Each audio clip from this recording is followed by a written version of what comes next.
La pause TI Novipro. 15 minutes avec nos experts sur des sujets d'actualité pour être à l'affût des dernières tendances en matière de TI.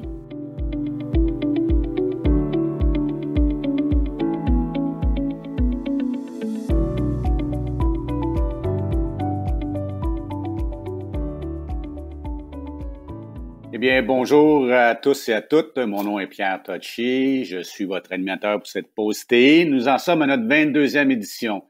Et aujourd'hui, j'ai le plaisir de jaser avec mon collègue François Paquette, qui est spécialiste analytique et aide à la décision. Bonjour François. Bonjour Pierre, ça va bien? Ça va très bien, merci. Donc aujourd'hui, notre thématique en cette pause TI, c'est l'analytique avancée, un avantage concurrentiel accessible à votre organisation. Bien sûr, on parle d'analytique, on parle d'intelligence artificielle, mais dis-moi François, si on veut démarrer un projet d'analytique, combien d'analytique avancée devrais-je dire? Comment doit-on s'y prendre? Ben, c'est sûr, Pierre, pour commencer un projet analytique, il faut premièrement avoir un besoin d'affaires. Donc, qu'est-ce qu'on veut régler en premier? Quelle est l'orientation de l'entreprise? C'est-tu d'augmenter les coûts, effectivement, augmenter les revenus, plutôt diminuer les coûts. Je pense que c'est beaucoup mieux de même. Et aussi faire une différenciation dans le marché. Comment on veut se différencier? Donc, il y a beaucoup d'éléments plus de réflexion à se faire au niveau de la stratégie avant de commencer un projet analytique. On peut pas mettre les composantes sans avoir vraiment quelle est la raison pour qu'on le fait. Est-ce que selon ce que tu me dis, je serais porté à penser que les gens partent un projet d'analytique en disant je veux un outil, je veux avoir un outil et je veux faire un projet avec ça. C'est pas ce que tu dis qu'on devrait faire. Puis on est déjà en train de trouver la solution plutôt de regarder c'est quoi le problème. Alors, tu sais, il faut regarder un peu plus dans l'autre angle, dire c'est quoi la problématique, c'est quoi la cause, d'où ça vient, y a-t-il une récurrence, y a-t-il une problématique qui a des effets, des effets collatéraux dans le fond, tu sais. C'est au niveau de ton service à la clientèle, l'expérience client, ou d'un point de vue de production. Alors, ça dépend de quel côté qu'on parle. Mais quand tu me dis la problématique, y a-t-il une occurrence, est-ce que, tu sais, il y a une occurrence, j'ai un bris d'équipement. Est-ce que je devrais faire un projet analytique avancé parce que j'ai un bris d'équipement? Ou bien mes clients sont pas au rendez-vous? Est-ce que ça nécessite un projet d'analytique avancé? Très bonne question, pas nécessairement, pas parce qu'il y a eu une situation qui s'est produite, mais qui se répète pas plusieurs fois. Ça veut pas dire que ça va se reproduire non plus, c'est peut-être même que ça se reproduira pas. Il faut vraiment voir plutôt la problématique comme est-ce que c'est quelque chose qui est répétitif, puis combien de fois la répétition? Si une fois par année, je pense qu'on n'en parlera pas, mais si c'est plusieurs fois par semaine, plusieurs fois par mois, ben il y a peut-être une tendance, une corrélation qu'on peut faire avec un autre élément autour de ça. Et c'est là où l'intelligence collective de l'organisation va regarder quelle est la problématique, comment on peut la cerner, puis ça fait du drill down qu'on appelle, donc aller plus dans la source du problème pour le comprendre, aller chercher la donnée à ce niveau-là. Est-ce qu'on a de la donnée maintenant? Où est-elle cette donnée-là? Peut-on l'interpréter? Donc, il y a quand même une recherche, une réflexion à faire avant de dire il nous faut une solution. Il faut voir c'est quoi la problématique puis comment on peut en ressortir. Donc, débuter un projet d'analytique avancé, c'est pas de dire j'ai un outil puis je vais lui lancer des données puis l'outil fait ta job, trouve-moi une solution. C'est pas du tout ça partir un projet d'analytique avancé. Ce serait pas la bonne façon de le partir, du moins. Je pense qu'il faut que les parties prenantes aient une conscience de qu'est-ce qu'on veut réussir à améliorer. Prenons un exemple d'un client qui veut améliorer son service à la clientèle. Okay. Ben, je peux bien dire, ben oui, mettez-vous un robot analytique, un robot virtuel ou comme on peut ça, un assistant virtuel. Mais je peux bien donner une solution, mais c'est quoi le problème? Est-ce que tes clients se plaignent? Combien de fois qu'ils se plaignent? Pour quelles raisons qu'ils se plaignent? Donc, on va aller en plus en la source de la problématique. Alors, je sais pas si tu vois un peu la façon que je peux... C'est bien beau d'avoir la solution, mais il faut aller vraiment plus, c'est quoi qu'on veut régler comme problématique. Et ça demande beaucoup plus de réflexion. Tu sais. Ouais, dans mon expérience, le projet que je fais en stratégie, on passe beaucoup plus de temps à penser au pourquoi de la chose, puis qu'est-ce qu'on veut à la fin. Donc, on pense beaucoup avant. Qu'est-ce qu'on veut à la fin? Puis quand on va coller de la technologie à ça, la technologie est toujours le bout le plus facile parce qu'on a fait tout le travail avant, le travail de réflexion. Est-ce que c'est la même chose pour un projet d'analytique avancé? C'est exactement la même démarche qu'on va prendre, qu'on va vraiment faire plus de la réflexion, toute la planification de la collecte de données, où elle est, quelle est la saveur, quelle couleur qu'elle a, qu'est-ce qu'elle a comme forme, d'où elle est prise. Il y a beaucoup de systèmes dans un environnement d'entreprise, donc on veut prendre la donnée de où. Souvent, c'est en silo, il faut les remettre ensemble, peut-être centraliser l'information. On voit une tendance en ce moment où ce qu'on veut centraliser dans le nuage, même qu'on parle en info nuagique, mais au moins le centraliser à un endroit pour que tout le monde puisse bénéficier. Comment valoriser cette donnée-là? C'est ça qu'on cherche à faire. Ton point est très bon, l'info nuagique. Là, on a fait un séminaire il n'y a pas très longtemps ensemble, toi et moi, puis on disait que les moyens d'aujourd'hui sont autrement plus accessibles que les moyens qu'on avait des années 50 lorsqu'ils ont parti dans l'analytique avancée, parce qu'on n'a rien inventé, là, c'est des mathématiques. Là. Ça fait longtemps que ça existe. Exact. Donc, avec ce que tu vois, toi, chez tes clients, est-ce que l'info nuagique aide beaucoup la rapidité d'exécution, la mise en place, etc.? C'est quoi ton point de vue là-dessus? Ben, le point de vue qu'on a puis l'expérience qu'on vit en ce moment avec les clients, puis on le démontre bien que c'est sûr qu'en utilisant tout le calcul mathématique dans le nuage, t'as pas d'infrastructure à mettre chez toi. Donc, t'as pas besoin de te mettre un gros calculateur, des gros serveurs, de la capacité de stocker l'information. Maintenant, tu peux tout envoyer ça dans l'info nuagique, comme dans le cloud, bien entendu, comme on dit, et faire les calculs à cet endroit-là. Donc, les algorithmes vont être calculés d'une façon plus rapide parce qu'il va y avoir des capacités informatiques beaucoup plus grosses dans le nuage que dans ton environnement qui a peut-être une ou deux fois tu vas utiliser cet environnement-là pour faire des gros calculs. Tu peux le faire à l'extérieur. C'est accessible, c'est pas cher. C'est des services qui vont à partir de 5 $ par jour, aussi simple que ça pour faire rouler un algorithme. Il y a vraiment des choses intéressantes maintenant que c'est plus accessible, ce qu'on appelle la démocratisation de l'analytique maintenant qu'on regarde. Donc, comment on peut la démocratiser puis la rendre disponible à tout le monde. Puis la personne qui, donc j'ai une entreprise, on a identifié la problématique, on a fait le travail en amont. On dit, c'est ça le problème qui arrive. Voici le résultat que j'aimerais avoir. J'aimerais aller vers telle chose. Okay? Mais dans mon entreprise, c'est qui va faire ça pour moi? Est-ce que j'ai besoin d'un mathématicien, un physicien? C'est qui fait ça, là? C'est pas aussi compliqué que ce l'était avant, je te le dirais. Bon, ça reste quand même, il faut avoir un certain niveau de connaissance de l'industrie, le métier. Donc, une fois que tu as cet élément-là, après ça, travailler les données, ça se fait avec des outils beaucoup plus faciles. Donc, tu envoies tes données comme telles, donc tu as capté tes données, tu sais qu'est-ce que tu veux leur faire sortir un peu comme tendance ou orientation, mais avant, tu les envoies dans le marché, dans un calculateur à l'extérieur, il va optimiser la réponse, puis on va te donner un résultat, et tu vas pouvoir dire qu'est-ce que j'avais prévu de mon côté à le faire dans une façon mentale mais manuelle, versus le résultat automatisé avec une optimisation parce que c'était traité par une machine extérieure. Là, tu peux faire une comparaison, dire ah, OK, j'avais une bonne tendance ou j'avais pas une bonne tendance. Puis le modèle mathématique représente peut-être plus la réalité que le modèle au pif, là, au pifomètre, finalement. Donc, c'est là où le modèle en mathématique va être calculé à l'extérieur, mais va donner des résultats peut-être plus rapides aussi.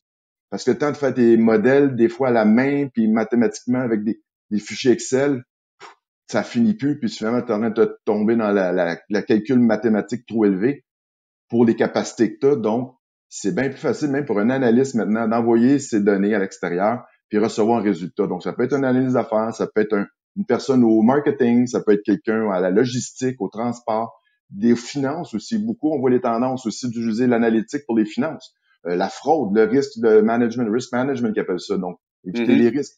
Donc, l'analytique est utilisée pas mal par tout le monde de plus en plus, puis on voit des initiatives super intéressantes dans la vente, autant en vente qu'au marketing, avec les CRM maintenant.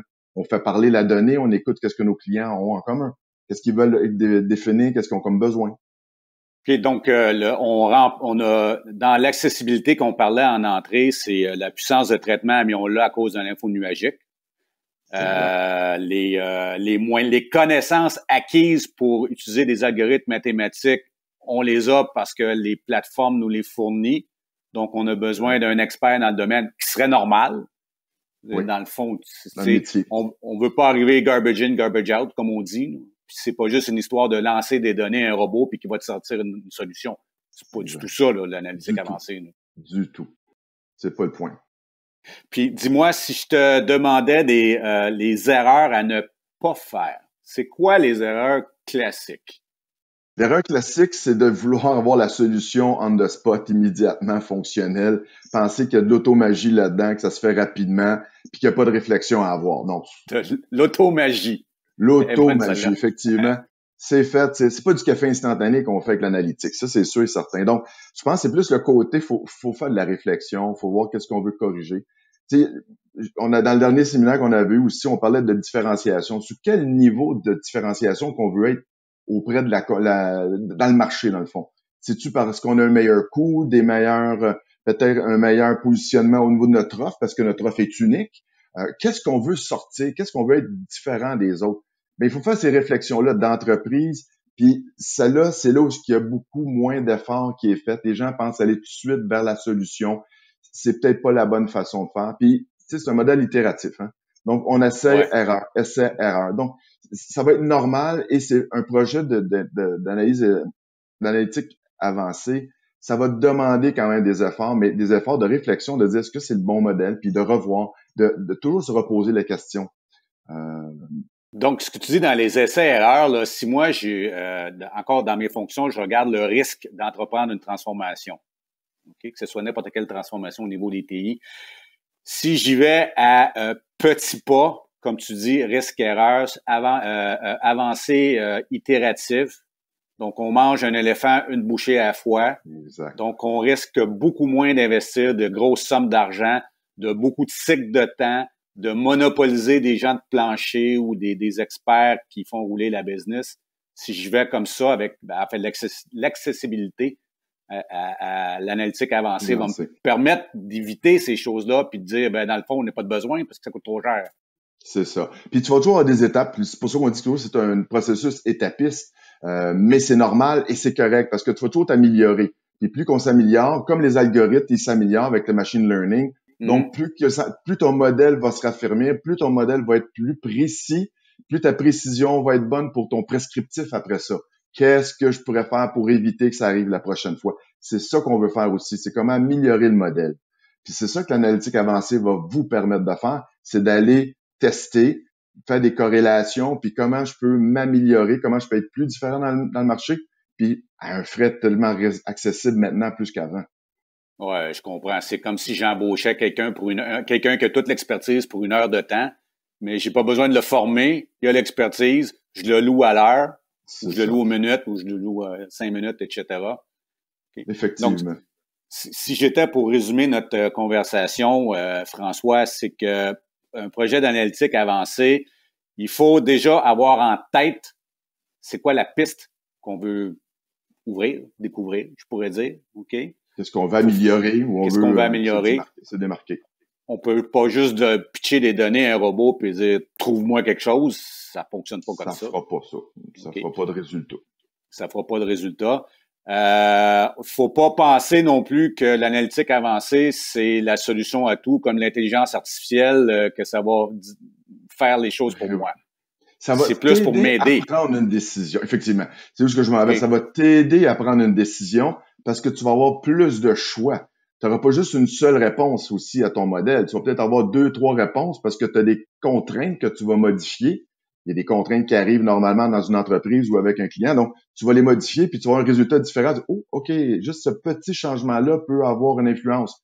Ça aide à prendre une décision. Ouais, je comprends. Donc, l'analytique avancée est vraiment en appui à ta décision à toi parce que tu demeures le chef. On ne remplacera jamais l'humain. Ça va être bien difficile de remplacer l'humain dans tous les comportements qu'il peut avoir. Prenons les autos autonomes. Est-ce qu'on ferait confiance en ce moment à un auto autonome qui conduit sans chauffeur derrière du volant? On l'a pas encore vu à ce niveau-là. Conditions météorologiques, la neige qu'on a, pas sûr qu'on laisserait un auto autonome présentement se promener. Donc, l'humain est toujours au centre des choses. Et c'est ça qu'il faut revenir des fois au projet d'analytique avancée. C'est quel est le but, mais aussi quel est l'impact sur l'être humain aussi. Parce que c'est le client au bout de la ligne là, que tu veux satisfaire. Hein? Ouais. Puis l'analytique avancée, dans le fond, là, on peut chercher à résoudre des gros problèmes ou des petits problèmes qui te pendent au bout du nez, c'est parce que tu les vois pas. T'sais, on est tellement dans notre paperasse puis dans notre petit monde, dans nous autres, là, que des fois, on voit même pas ce qui est autour de nous. Effectivement, puis c'est là où que l'analytique peut t'aider à déterminer, il y a peut-être un petit projet, une petite problématique, puis peut-être que faire des petits projets comme ça t'amène à améliorer d'autres projets qui vont amener d'autres gros projets peut-être d'amélioration. Mais oui, il faut peut-être les attaquer d'une façon différente. C'est quoi le coût peut-être de ce petit problème-là qui apparaît? Y a-t-il un impact énorme sur la conséquence? C'est quoi la conséquence? Donc, il y a une réflexion. Mais une fois que tu l'as mis en place, ben, corrigeons par petites essais-erreurs dans notre environnement de laboratoire qu'on peut faire aussi. Absolument. Excellente idée. Ben, François, merci. C'était très intéressant.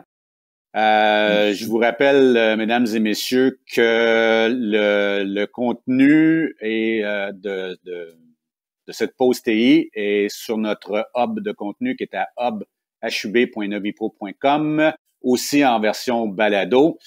Et au nom de François et moi-même, nous vous remercions et au plaisir de vous revoir très bientôt. Merci Pierre. Vous êtes toujours à l'affût des dernières actualités TI? Accédez à une mine d'informations sur notre zone de contenu en ligne hub.novipro.com.